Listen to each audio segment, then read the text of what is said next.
Welcome to Loving Me Before I Love You with Tammy Nicole, the podcast dedicated to you loving and putting yourself first.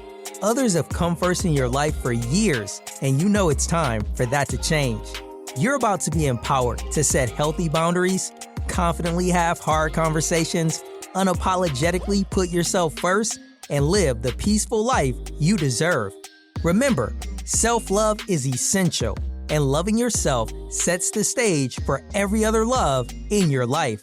So get ready to embrace self-love like never before with your host, Coach Tammy Nicole.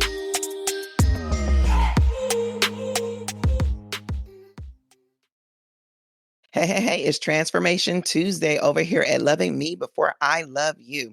I am your host, Coach Tammy Nicole. I help women reclaim their voice, their worth, and their power so that they can stand in clarity, confidence, and courage. And today, we're talking about something that sounds simple, but actually hits deep. Creating boundaries as a mom without guilt. Because let's be honest, motherhood has a way of teaching us that sacrifice equals love, that exhaustion is proof we're doing it right, and that putting ourselves last somehow makes us good mothers. But what happens when the cost of always being available is resentment? What happens when your cup stays empty and yet everybody keeps drinking from it? What happens when you start feeling guilty for needing rest and space and support? This conversation is for the mother who is tired of choosing between being present for her children and being present for herself. The mom who's building something meaningful, be it a career, a business, a vision, and still showing up at home. The woman who loves her children deeply, but is learning that love does not require self-abandonment. Today's guest is Shay.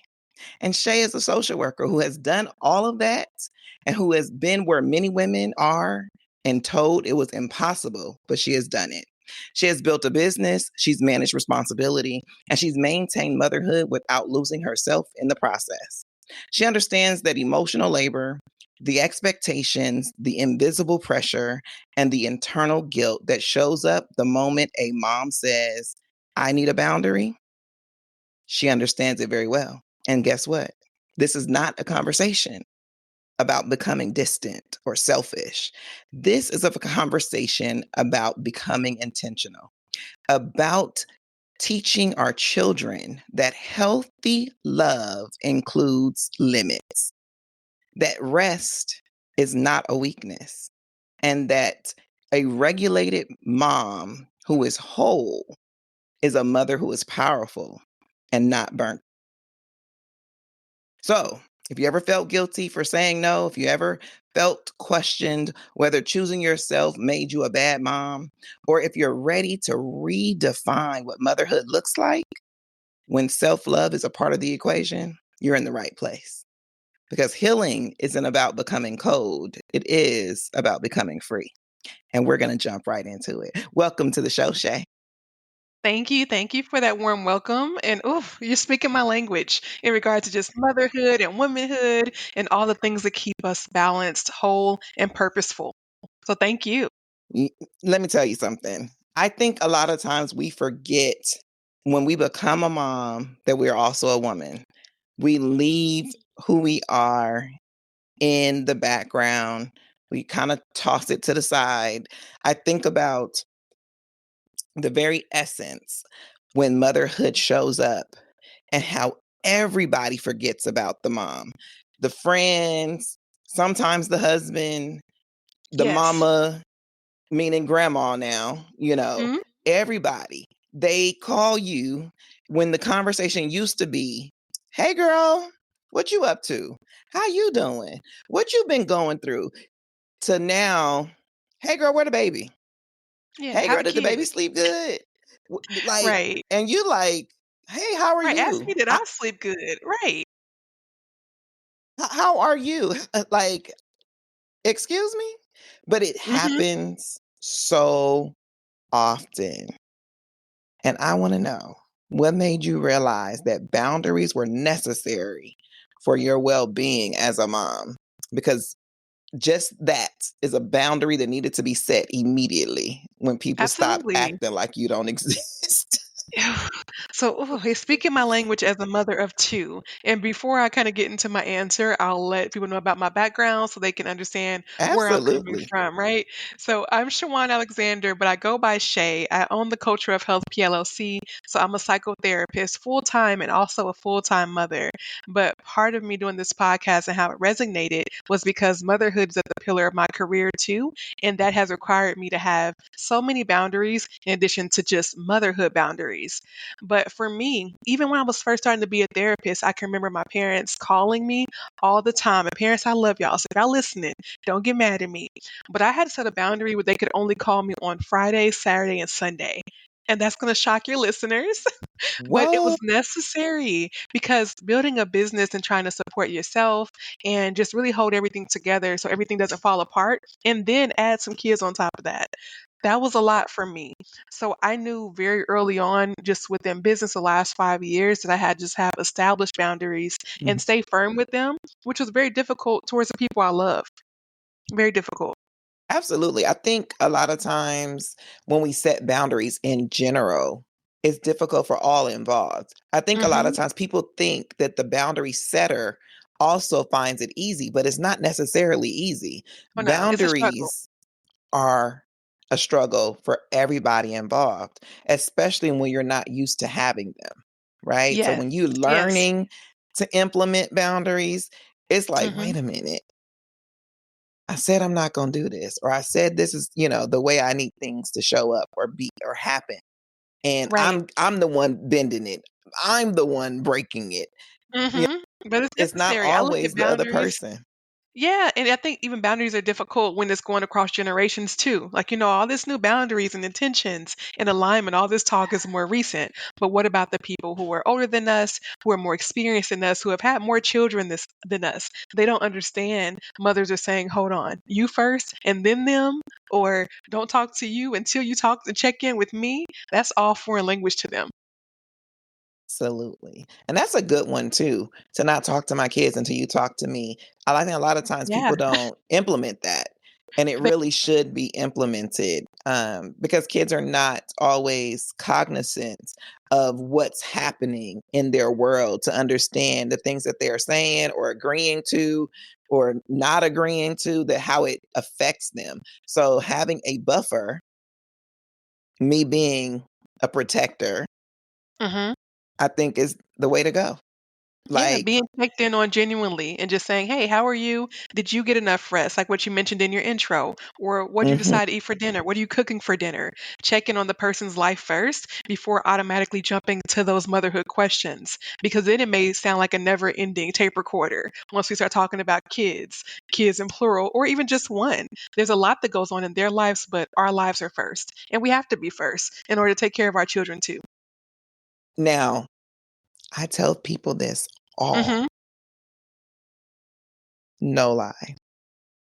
You think you don't have enough time in the day when you start running through all of the things that you have to do, when you add the motherhood, you add the business, you add your friendships, you add, if you're working a 9 to 5 plus running a business, some of us are doing all of it. And it Yeah, always feels like you're like super overwhelmed. I said, if you ever put yourself first, you will understand your capacity. The reason you feel so overwhelmed and pushed to every inch of what you have available is because you don't know what your capacity is. You are very true. just doing based upon somebody else's perspective of what's required. Very true. And Miss Tammy, when working in therapy, what I do to help my clients kind of make that switch and turn that piece off is I have an exercise I try with them where I make them use a mirror, whether it's a handheld mirror or the mirror inside their bathroom when they first get Mhm. up. And I make them have a dry erase marker and write down their three needs for the day while you're already using the bathroom. You're already up. You're already washing your hands and washing your face. And I guarantee you're going to rush out the room and take care of the kids from 6 o'clock, 7 o'clock in the morning. So before you do that, let's just write down and check in with our own needs to see what needs to be prioritized. And the needs can be small. The needs can be, I just need my coffee that I love this morning. I need an extra hour of sleep throughout the day, or I need people just to stop talking to me. That's usually a good one for moms. Like, be quiet. But those needs are important. I think when we forget that, then you're right. We're serving out of someone else's cup all day long without even realizing now we're at 7 o'clock at night. It's crazy. That part. That Yes. part. But again, set yourself first. Yourself being first should be a Mhm. requirement only because you set the tone. The other thing I always say is that as a mom, the kids are looking at you. So if you're miserable, unhappy, stretched thin, they are too. Mhm. Definitely. They're on edge, same as we are. And I think, of course, back in the day, I'm saying back in the day because I was born in the 1900s. And I remember, it's so back in the day now, as my kids like to tell me, you know, I saw a video one day and the child asked how old somebody was, and the daddy said he was just 40. He said, "You're ancient." I'm like, "Oh you my." see, kids have no filter. But Right. I remember just being young, watching my own mother, and I was raised by a single mother in the same household, and sometimes we wouldn't even talk. And I can remember what that feels like now is, are you mad at me? Are you ignoring me? What does somebody do to you but don't ask you? It was Right. such a weird feeling. So I think that we are communicating nonverbals all the time to our children when we aren't opening communication or we're just neglecting ourselves and then not telling somebody what's going on. And although our kids shouldn't hold our emotions, and we don't want them to do that, they're too young for that anyway. It's okay to communicate, hey, I'm feeling overwhelmed, or it's really loud in here right now. I need silence. So adapting kind of more of that language, or just saying, can I have some time to myself? Can you just ask for permission to be separated in different rooms so you can collect your emotions? Absolutely. I'll When parents say they don't have the ability to have time to themselves, I say, Hmm. "Oh, no, no, no. Who told you that? Who told you that?" Yes. Because you think that that child is of whatever age. If you say, "Oh, they're younger than 2, they don't understand." They do understand. They understand how to play with their toys. They understand how to watch Hmm. TV. Put a timer on. They understand that timer. You can't come to mommy to this go bing Yes. Teach them early. Teach them early. And I fast. think you're right. The kids are smart. They're smart. They're They adaptive. smarter than you. They can They use your understand a phone TV and you don't know show. how to use it. Exactly. So that means if they can understand a TV show or a tablet, they can definitely understand a timer and how to bring it to you when it's over and interrupts their show to turn it off. So kids do know. And as they age, they will start to adapt to that. But if we never introduce it, then of course they're going to interrupt your life and you're going to feel that mom guilt that kicks in. Exactly. But Yes. you are in control. I think a lot of us feel like the kids control our lives until Hmm. they get to an age where they start telling you they don't need you. And then you and your feelings. Yeah, that's the hard part, right? The hard part of I don't need you, get away from me, or I'm just okay by myself. But Mhm. I also feel like that's the part of self regulation that a lot of kids and teenagers need right now. You actually need to be okay sitting by yourself because adulthood isn't always entertaining. So I'm one even on vacations. If my children are with me while we're traveling, I stay in the room on purpose sometimes just to be like, hey, enjoy the environment. The beach is out there. We can look at it all day, but we can also read, we can also chill and enjoy company and remove electronics for a little bit, and then we can go do that. But if we Mhm. never teach kids how to actually sit still, they will constantly blame you for not doing enough, and they will constantly think this life is so terrible, even though most of them are very privileged around these ages. That privilege is not that's an Very privileged. understatement. It's crazy. They That can't even imagine life without electronics. Can't even go through a car ride without electronics. m So yeah, they wouldn't man, make it. But it's our job to teach them about the regulation and about just peace. I think if we're sitting in silence and not doing nothing, we're also showing we as parents are not overstimulated. And let me show you what it feels like to just be calm and still. And that's actually a strength. It helps the absolutely, and it's anxiety in the future. balance, right? It's a Hmm. big piece of balance that Yes, we don't a lot of even adults today don't understand. You I know, agree. I teach solo dating. I teach, being by yourself, know Hmm. yourself all the time. And the struggle that I see when women cannot go to dinner by themselves, Hmm. they can't go to a movie by themselves. And I'm thinking a movie is other people are there. Yes, Like people are the around you. restaurant, White noise all other around. people are there. The issue is not being able to communicate with Hmm. someone. And it's like, if you find difficulty not being able to communicate, to sit in silence or to sit with your thoughts, how are you growing? How are you Right. changing? There's no way it's happening. And people say, wait, what? I said, no. I need when I get them and they say that they can't do that, I said, what I need you to do is tell me what your life looked like last year, this time. Right. And then tell me what it looks like today. And if they are mirror images, that means no growth has taken place. And guess what else that Mhm. means? You're making no change Exactly. And whatsoever. say you want change, and you're involving yourself in all the activities, but then you're not applying the work, which is what we see similar in therapy too, which Oh, is all the why time. I think sometimes it's about more than just talking, right? It's about giving assignments like that to challenge somebody, something they wouldn't normally do, because obviously nobody in your life is challenging you to do it, but it's forcing them to socialize in a healthy way. And Hmm. socialization can be solo. Socialization can be bird watching. It can be sitting at the restaurant, reading your book, take it with you, take your headphones with you for a podcast, but just go and sit by yourself and see how it feels when you're not being called to be responsible for somebody. It makes a huge difference. Absolutely. And Mhm. people watching is fun. Yes, it is. Got to just watch people. It's same as But window shopping, it's fun. yeah, We don't have to buy everything all the time. We can actually go and just enjoy things and try things on and see if we even like our personal style, because that's even part of motherhood. We lose that's so a good much of that, of just losing our comfortability within our bodies and within what we wear. So it's important to just pick up those habits again of who you were before you were a mother. It's so important. What are the long-term effects of moms constantly putting themselves last? Mm. I would say the longest long-term effects that I've seen the most, first one is going to be resentment. So you're going to not like your life, be unhappy with your life if you never put yourself first, whether that's for kids, a partnership, for friends, or for family. Putting yourself first is key to avoid that resentment.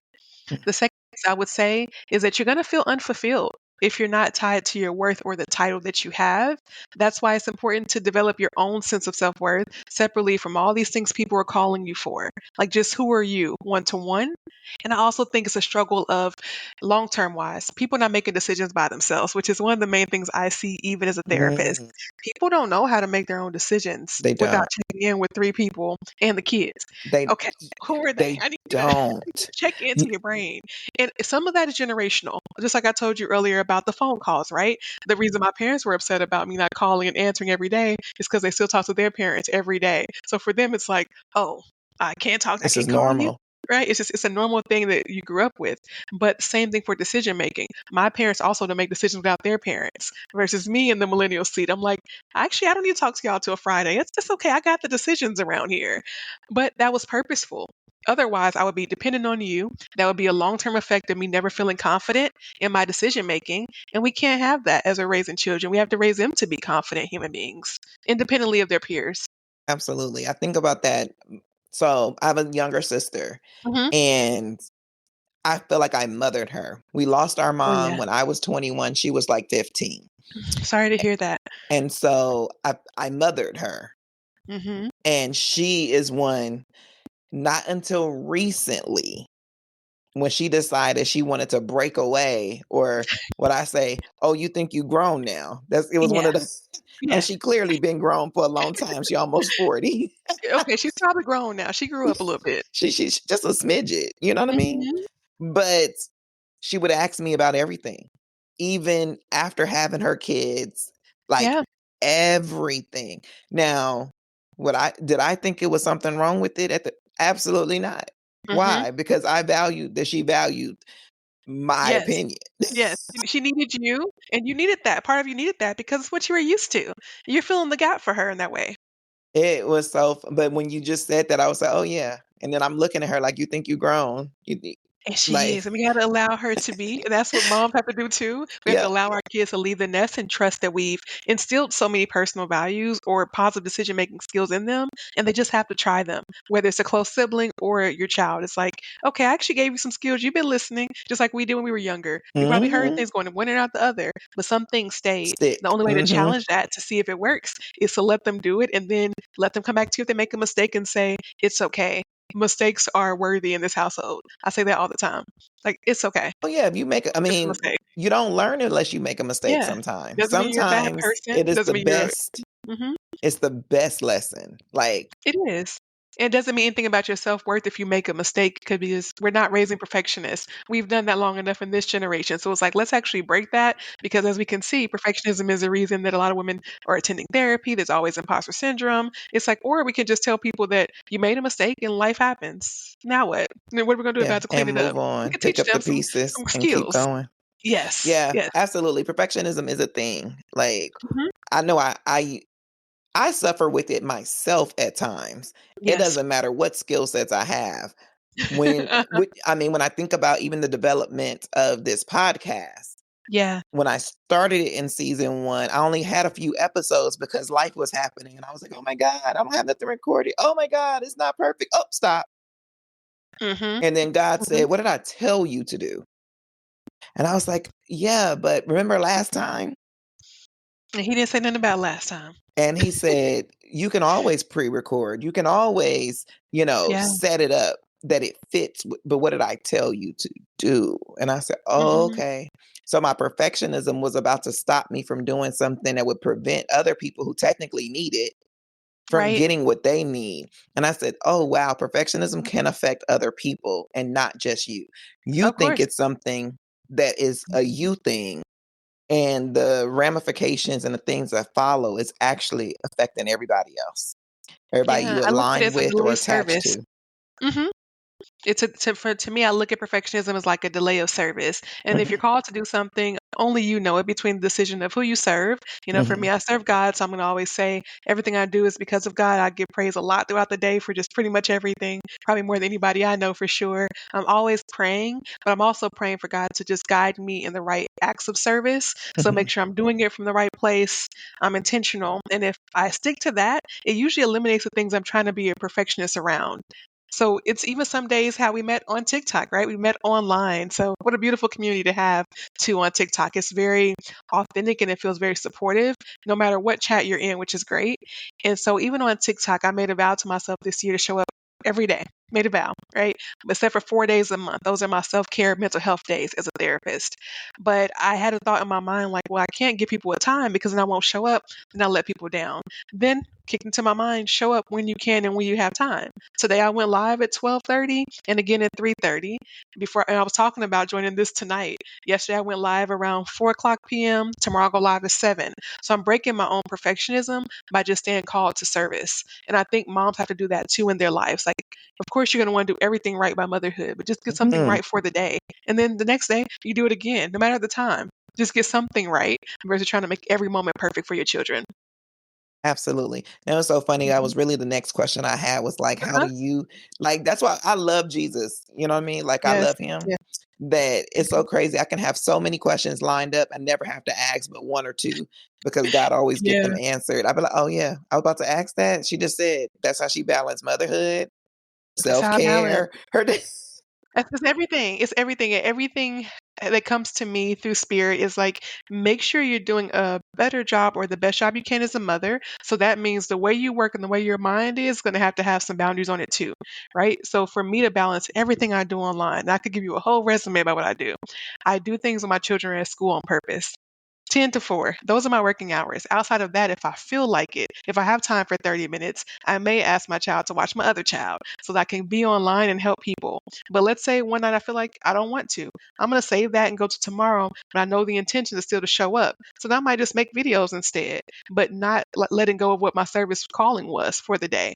But I try to balance myself as much as I can based off their schedules and not rushing. So meaning I don't want to take them to school at 8 o'clock and then work 8 o'clock. Mm-mm. I need to work at 10. I need to calm down for a little bit for that 2 hour rush I just had, have my coffee, definitely start journaling and just take a minute to breathe. Then I start working. So that's how I Absolutely. balance. Absolutely. Now, Yeah. when And you that is a talk privilege too, by the way. I don't want to say it like it's normal as listeners are hearing this. It took a long time to get this balance, but it was intentional and it was prayed upon and it was just provided to me by just acts of work of what I do. That's all. As much as I stay connected to that vision, things become more rewarding every time. absolutely, because the reality of that, if we're being completely honest, is being your ideal self, right? Yeah. So when we are working towards our highest self, we are given the space to do everything that we really need to do. That's why I always I believe tell that. my clients in my coaching because if you don't know who you really want to be and see that person in that space, inclusive of Mhm. motherhood, inclusive of being a good friend, inclusive of being a good daughter, inclusive of being a good girlfriend or wife, or all of the different roles that we play. You have to Mhm. see yourself in those positions as well as who are you in them, not Right. just the role that Mhm. you play, but who are you? Because we lose ourselves in those processes by just fulfilling roles and not Yeah. embodying the role. Like, I'm gonna fulfill the role, like me, I'm just gonna do the duty, Mhm. but Mhm. I ain't really there. Hey, hope you're feeling the love in today's episode. We'll pick back up where we left off in a moment. First, we're excited to share that Tammy has a collection of self-love t-shirts, hoodies, mugs, and journals for you to express how much you love yourself to the world. From comfy hoodies to motivational mugs, there's something for everyone. While you're listening to today's show, feel free to browse the full collection at IamTammyNicole.com. Thank you, and without further ado, let's get back into today's show.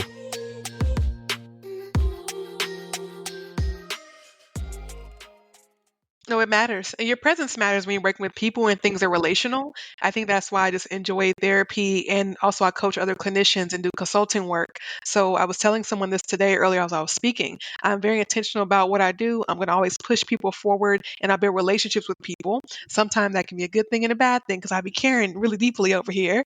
But it's not a bad thing. It's not a curse because you're supposed to care about people you work with in a close capacity, whether you work with them one time or 10 times, right? So some things could just stick with you a little bit longer. And that just means that your intentions are in the right place and you still have your heart. That's more important than anything when you work and carry all these roles. Do you still have your heart? Are you still obtaining your purpose and upholding the gifts that you have? Because everybody doesn't have them. This is for you. Absolutely, at Yeah. 100%. Now, I know you talked about how you told your parents that they can only call Hmm. you Friday, the weekend. They the Yes. weekend. Yes. Still love them to death. Call Love me them. on the weekend. Call me. Um, how was delivering that information to them? How did they receive it? And I mean, because that could be difficult. Like, they went Yes. from an everyday experience to 3 days a week. That's a Yeah. drastic drop. It was a little drastic, so they did not That's a respond drastic too drop. well. They didn't respond well, but I think they understood when they heard it in my voice. And the way I told them this, and this was almost 5 years ago. Yeah, about Mhm. almost, yeah, around COVID time. And we had the conversation. And I was telling them, like, after work, I'm pretty stressed out and I know you all hear me. So even when you're talking to me, you're not having a good experience with me. And then you're Mhm. rushing it into conversation about the kids. I'm still Right. stuck. I'm mad from work. We can't. So there is no, oh, well, work will be all right tomorrow. What y'all do? I don't want to talk about that. It's not, and actually, I don't want you all to hear me like this. So I'm trying to save you all. The emotional labor that parents go through when you can't see your children, and I do live away from my parents. So I'm in Mm. Houston, Texas. I am 100% by myself and with my family. All my family is in Kansas City, Missouri, where I'm from. So it's even harder that I have the grandchildren. It's hard that I'm the only daughter from my mom. It's harder being the eldest daughter from my dad. So I carry all of that. And it was very hard to make that decision when you're in control of everybody, but also when you just have soloisms as the only child too. So it's like, yeah, I hear what everyone wants, but I am over here falling apart and burnout from work. It's not best that I talk to y'all right now because y'all cannot fix the problem. I have to fix it. You cannot be here to raise my children. I have to raise them. And that may take time off the phone. I can't just talk to you and Yeah. talk to them and do homework. It's not possible. And they wasn't trying to push back and They say, didn't really. hey, No, you we can they, talk to me. Give me the yeah. 30 minutes while you driving from dropping them off at school. That was the only time that we had. We were only talking like before and after. And I think over time they adjusted. So now it can be like a whole week and my dad won't call. And so I'll call like, oh hey, just checking in. He's like, oh yeah, I wasn't gonna call you. I figured you was working. He always says that. I figured you was working. And usually he's right. I do work Actually, he's right. Mom's a little bit different. She may call me in the morning, but maybe like twice in the mornings. And we still talk very briefly, but she starts work before I do. So sometimes, like I told you, I'm kind of over here in leisure until 10, just like, oh, let me just relax and get my day settled. She's already in meetings. So we may talk very fast, but on the weekends, we get to talk for hours when I'm more relaxed, which I feel like is a better experience for both of us because it Mm, is worrisome. Your parents never stop being your parents. So they probably worry about how stressed I am and how busy life is because they're seeing everything I'm doing online. They're probably like, how are you even managing all this? Only God. I don't know. Only God. And it's because I'm called to do it and I can handle it. If I couldn't, I wouldn't do it. It's only two options. You weren't called, you wouldn't do it, but I am called, so I'm going to show up to the assignment. That's it. absolutely. Yeah. Absolutely. So when I think Mhm. about boundaries being set, when I think about mom guilt, Yes. right? Mom guilt, I think, is a very heavy emotion Mhm. that most mothers feel when they feel like they're either not doing enough, not being what their children need because they feel like they're burning both ends of the candle all of the time. They don't really have that balance. How do you encourage them to deal with mom guilt? I encourage people to look at the source of what the guilt is making them feel, right? So identifying the word that's making you feel. Is it making you feel unloved? Does it make you feel unworthy? Does it make you feel unappreciated? So let's get to the root of the guilt feeling first and then realize why it exists. Does it exist because your kids are in there bored? Whatever they consider bored and not moving, but you're totally happy, but you still feel guilty behind that. Does it Mm, exist because on Christmas you can get them everything they ask for, so they're walking around here ungrateful, but you felt proud when you were able to put 3 or 4 gifts under the tree. Those are real things that happen and that I hear about from women, right? Or is it the guilt around I'm not spending enough time with my kids, but in reality, you were spending all the time getting them together in the mornings, at night, getting their minds settled for a long school day of 8 hours. Very long day. I work it, so I know school's hard too. But then they may have to go to practices and you're being their caregiver and their chauffeur. You're communicating with parents on the weekends that you don't want to plan birthday parties. So you're always doing something for your kids. You're feeding your kids. So it's comes down to what are the feelings you feel behind it, put words to it. What are the actions that's taking place before it? And then how long are we staying in the guilt? So if you feel guilty for an hour, that's pretty normal. If you feel guilty for a lifetime, that is not normal. And we should change that as soon as possible. Yeah, because no point in absolutely. holding it. No point in holding the guilt. It doesn't help anything. Absolutely. I try not to have the guilt, period. Now, I granted, and try, but even me having all the skills, I have some mom guilt sometimes. yeah, Mainly if like my daughter asks, like, "We're not doing anything this weekend." I'm like, "Well, man, maybe I should do something this weekend." Am I teaching her to be a so I can go down a spiral, but then it only lasts maybe about 30 minutes. I don't spiral too long. I don't. I'm like, maybe I should do something, but actually, I don't feel like it. And we did something last weekend, and actually, that's gonna cost 50. Okay, I'm gonna stay yeah, right here. We're gonna watch TV. It's a very quick spiral of back and forth in my brain without talking to her and saying, "No, stop asking me." I never do that. I just keep it in my brain like, okay, we did do something. I can see why she's bored. And then I may ask, hey, do you want to play a game or something later? Do you want to do something in the house together? We can try a new recipe. You want to help me organize something? So there's always something that kids want to do with you.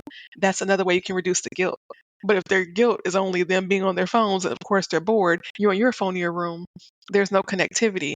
So you may feel guilty about that unconsciously.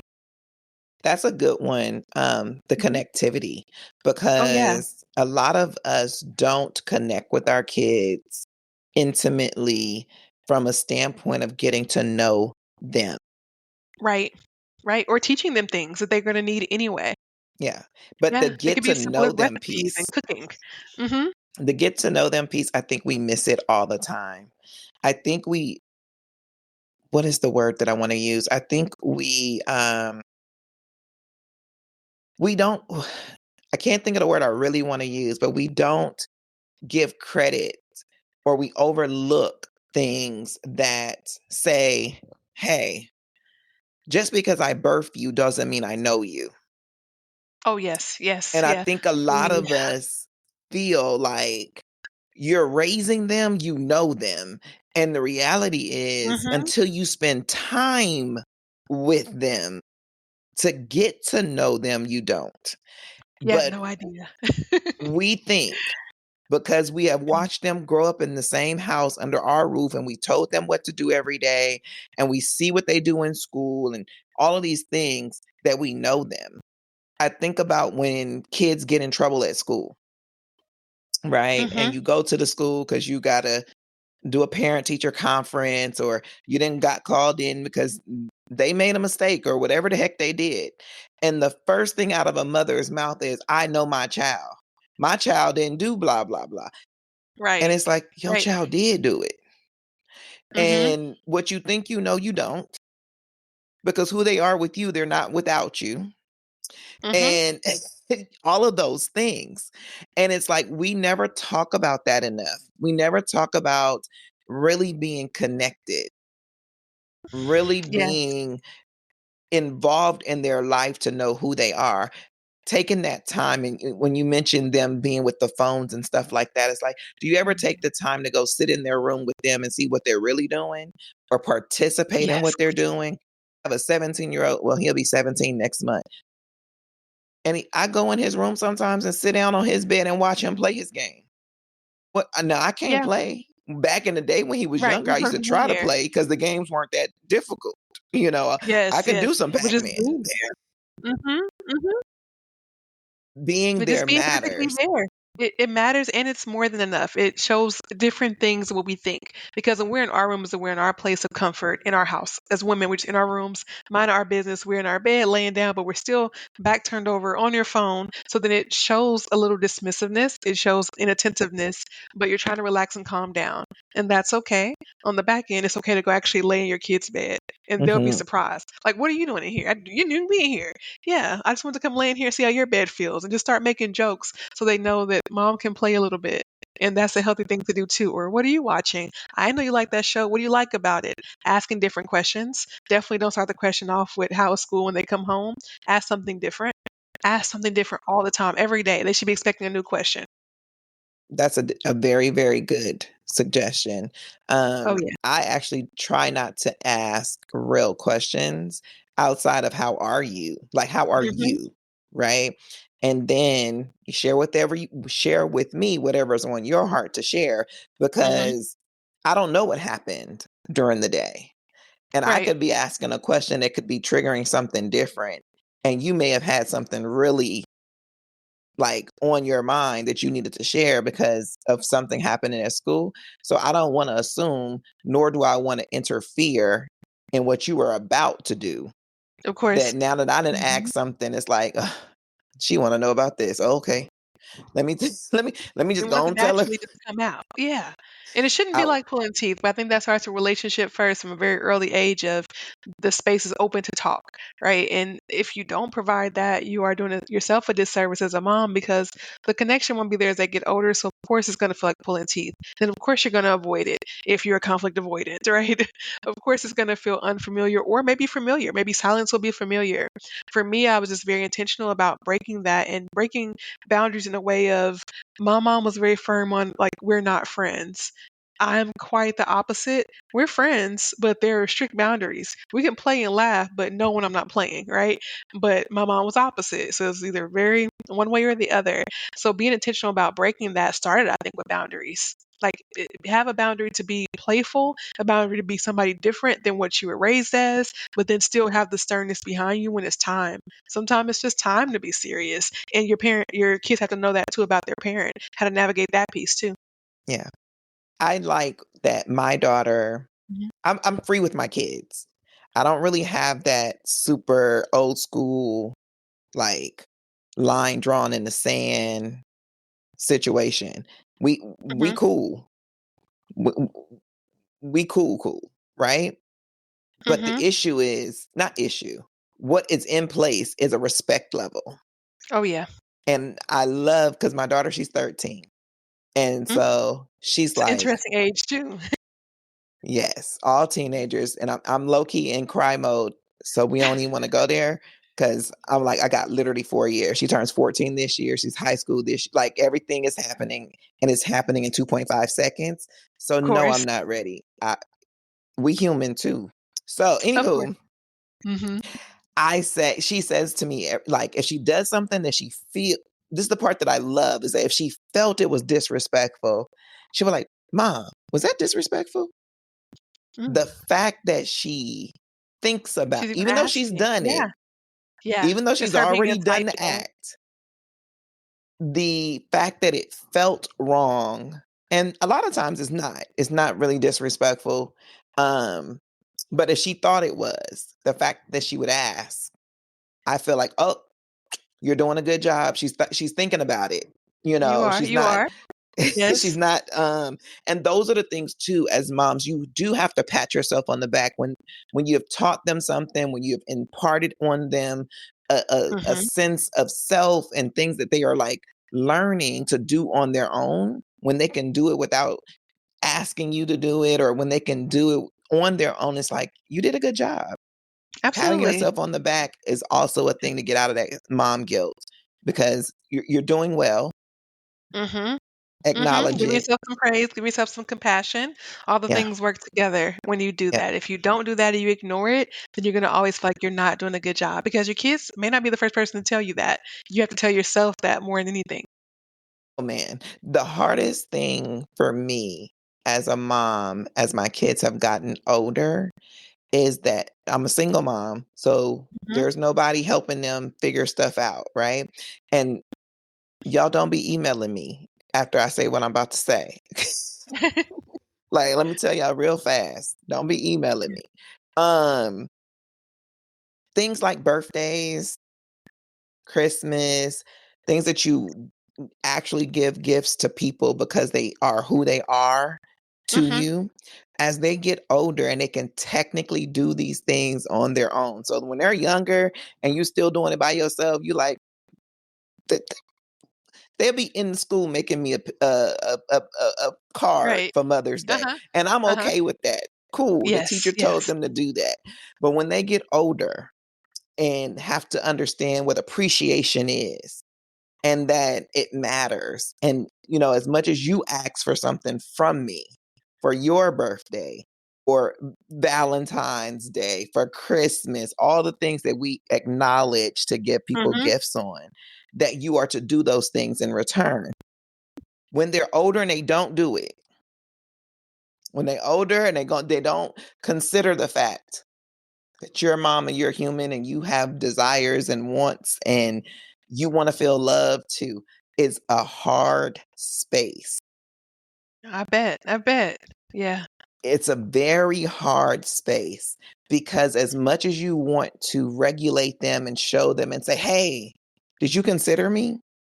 Mhm. Mhm. My son has a whole car, no job, stay gassed up. Did you? The life, living the life. To go freely, yes. Yeah. And so yeah, to not get a card and not get a thank you and not be verbally appreciative for that, it's very hard for moms to go through. But I also think that's why, and we don't know. We don't know until we know. But that's why it's important to almost go back and forth with the empathy and validation early. So like it can be as simple as like you look pretty today, and then you say, "Well, how do you think I look?" Right? So it's making them purpose to give you a compliment back. So implementing that very early will help kind of reduce some of that at the very end, where it becomes naturally empathetic to them. So what could be missing is the empathy piece, and we have to build that for our kids. They don't have it. I wish they had it. I haven't met many kids that do have it. Right? Almost similar if they saw someone crying, would your kids go over and hug somebody? They probably wouldn't. Oh, If now they're mines not, would. see, that's a good sign of Now, I will say compassion. that That's they very are good. very empathetic for people. Mhm. They Mhm. will, m- give you the shirt off their back. They feel like you need something. They're going out of their way to make sure it gets done. All Yeah. of those things, which is probably why I have the bigger issue, is because they will It's do not it for reflect back to mama. everyone else. Everybody else. So then what you could do, look, it's a little therapy homework for you, even though I'm not your therapist. It's not a therapy session, but I am a very big proponent of calling out contradictions in a healthy manner. So next time it happens, you can say, like, I saw you did that for Janae's mom, and I don't remember you getting me anything. What's going on with that? You can say it almost Oh, like in a I've done joking it. way, Oh, yeah. but just calling it out. And then what do they say? Actually, what ends up happening, so my daughter is Uh-huh. more susceptible to it. My son is just gonna Mhm. acknowledge it. He gonna say, "Oh, my bad," right? Mhm. But my daughter will she'll do a change real fast. Like, even for instance, for Christmas, I said, "Now he has a whole car, and y'all have your own money. Y'all got Uh-huh. cards, cash, everything. Yes. And as much as y'all want your stuff underneath that tree. If I wake Mhm. up in the morning and there ain't nothing underneath that tree with my name on it from y'all, or if y'all want to add Santa to it, because be Uh-huh. funny if you want. I don't Yes. care. Yes. We Just gonna have something. some It has real. to be something. We're gonna have some real problems. Immediately, my daughter was like, "Let's go. Get your keys," Mm. to her Mhm. brother. But she knew. Yeah. Yeah. Immediately. That's teaching them respect. I like it because it's teaching them directly about what you expect from them and how much they can respect you. Now, do they have some gifts? That's important. Do they have Yeah. some gifts for you underneath the tree? Oh, she went and it was the funniest thing ever because it was like, Mom, they don't have what I wanted to give you, but this is what they had. And it was nothing but my favorite snacks. I said, the fact that you knew my snacks mattered. It matters. It all matters because you're The giving your funny whole part was life that to they help them wanted to raise eat this them too, kid. though. They They did. They did. Because why would they not want to take everything you already have? Why would they not? said, Okay. But that's it's a did you beneficial just thing that eat are my like, stuff? yeah, She but it's goes, good they know your favorites. That's good. yeah.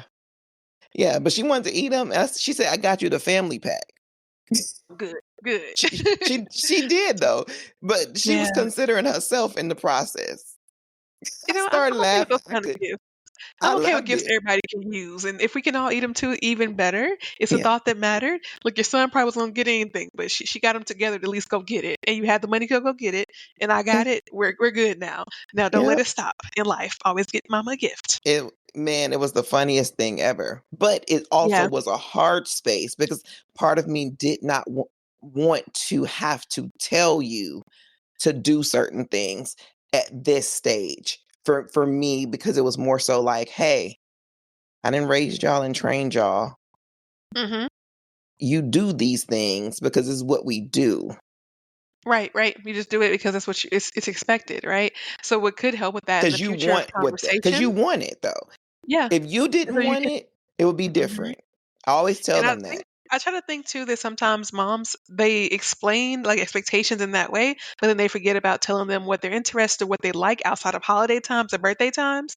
So I think even all year it's okay to communicate. I really love gifts. I don't know if I ever told y'all this before, but mom is a gift giver, and I really like when I receive gifts, and random gifts are my favorite. Right? Those are a way to sprinkle those kind of topics in. Versus me, I don't like gifts at all, so I don't ever tell my daughter that. I'm not a gift So person. I'm I'm kind only of a gift opposite. person during those particular times. Mm-hmm. During like randoms, I don't really care for it. Gifts are the last thing on my love language list. Right, right. It Yeah, doesn't same. per Same se for me. say you love me that you bought me something, but Yeah. if everybody in the room is getting something and you didn't get me something, would Well, say yes, then you're something. purposefully leaving That's me out, and I don't that's like the that. part. It's I get really that, it's and that. moms don't wanna be left out. Moms want to be included in everything, Yeah, and as we should. I think it's a very deserving space to be in. I mean, we give our whole lives for our children, so I think it's dude and it's owed, right? Both are valid, and we can always teach them and reframe it for them so they understand our needs as women separately from, like, titles. So I'm big on that too. I want my daughters to know Shawan and who I am. They have to know Shay sometimes, but then I'm just your mom sometimes. You gotta know all parts of me and know what part not to play with. That's important. Don't play with that this part part. over here. And yes, That yeah, part. It's everything. yes. This has been such a This great has been, conversation. girl, did you hear We me? could talk Like, all this was night. good. Yeah. This was so good. So I have Yeah. one last question. What advice would Mhm. you give to a mom who feels burned out but afraid to speak up? What advice I give to a mom that feels burnt out? But is afraid to speak up? Always afraid to speak up. Got you. So I would encourage that moms really find community with other moms first or community within their environment. So sometimes there's mom support groups, which I like. I actually host and facilitate a group, usually two groups a year. So even the one I have coming up this year is going to be around moms who are struggling with teenage daughters. So it's important to find people who host spaces like that so that we can come there and actually vent because they're feeling burned out, but we don't want to project the feelings onto our children. But Hmm. it's important to be in spaces where I can say things and not be judged. And sometimes it's not one-on-one therapy. It's just community and it's village raising. And I think we're missing that, which is why we're so burned out.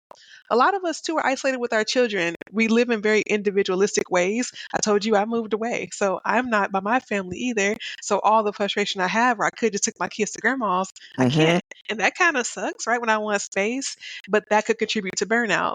So it's important to really lean in on the village you have, but also find community connection so you can say what you need to say without yelling it or causing verbal abuse to your children and still honoring yourself. Absolutely. Mm-hmm. So you heard what she said. You heard what to do. You really Yes. do need to do it. Having community is very, very, very important. But It also is. knowing yourself is important. I think a lot of us don't know ourselves. We know what we do and we know what our responsibilities are, but we don't ever take the time to get to know you. If you're going to teach your children who you are, you got to first teach yourself. So don't get lost in the responsibility and in the role. Stay connected to who you are. You are a part of your community. You are a part of your village. And that person has to always show up. Shay, I appreciate you so much. Tell the people where they can connect with you and find you. Yes. Yes, I appreciate you for having me and hosting this space so the mothers can come and have candid conversations about boundaries. And I hope that the audience takes away when they hear this something that they need to change within themselves and for their children so that they can continue to grow together in a healthy way for the generations to come, where women are put first, and that is 100% okay. And people can find me pretty much on TikTok, on LinkedIn, or on Instagram. Everything is my first name, Shawan Alexander. First and last name, I'm sorry. So Shajuan and then Alexander. And like I said, I am a therapist. I always accept clients, and I specifically work with women of color who are mothers, women who are first time mothers, first time being married, first time moving out, right? All these big first things, first starters. Those are my people. So I get you and I hear you and I feel you even as you're hearing this episode. If you need me, reach out. I'm sure I have openings. Awesome, awesome, awesome. Remember, love yourself so much that the love from others is a bonus, and you are the blueprint. Sign self love. See y'all next week.